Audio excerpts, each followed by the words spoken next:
Saturday evening சானுவோட பெரியம்மா பெரியப்பா வீட்டுக்கு டின்னர் சாப்பிட போனோம் இல்லையா?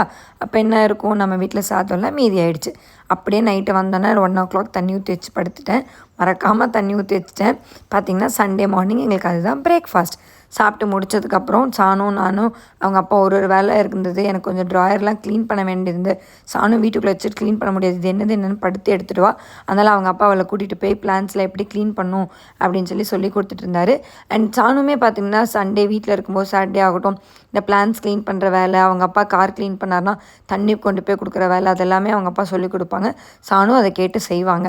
அண்ட் முக்கியமான ஒரு 2 விஷயம் சொல்லணும்னு நினச்சேன். பிளான்ஸை எப்படி நீங்கள் மெயின்டைன் பண்ணுறீங்க அப்படின்னு கேட்டிருந்தீங்களா? நான் எக்கோட ஷெல்லை தான் உரமாக போடுவேன். அதாவது எக்கோட ஷெல் 2 வீக்ஸ்க்கு ஒன்ஸ் இந்த மாதிரி மிக்சியில் அடித்து நான் செடிங்க மேலே நல்லா தூவி விட்டுருவேன்.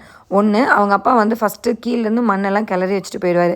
நான் அதுக்கப்புறமா இதை எடுப்பேன். ஏன்னா எனக்கு மண் கிளறுனா அப்படின்னா எனக்கு அது செட் ஆக மாட்டேங்குது, இச்சிங் வந்துடுது கையில். அதனால அவங்க அப்பா கிளறி வச்சுட்டு போயிடுவார். நான் மேலே இந்த உரத்தை அப்படியே போட்டுவிட்ருவேன். இது ஒன்று. 2வது பார்த்திங்கன்னா புளிச்ச மோருனா 2 நாளுக்கு முன்னாடி நல்லா வெளியிலே எடுத்து வச்சுருப்பேன். நல்லா புளிச்சு போய்டும். நல்லா பாட்டிலில் போட்டு ஒரு அடி அடித்து ஸ்ப்ரேயர் வச்சு லீவ்ஸ்க்கெலாம் ஸ்ப்ரே பண்ணி விட்டுருவேன். இப்போ பார்த்திங்கன்னா இந்த செடி சுத்தமாக பட்டு போச்சுன்னே நான் நினச்சேன்.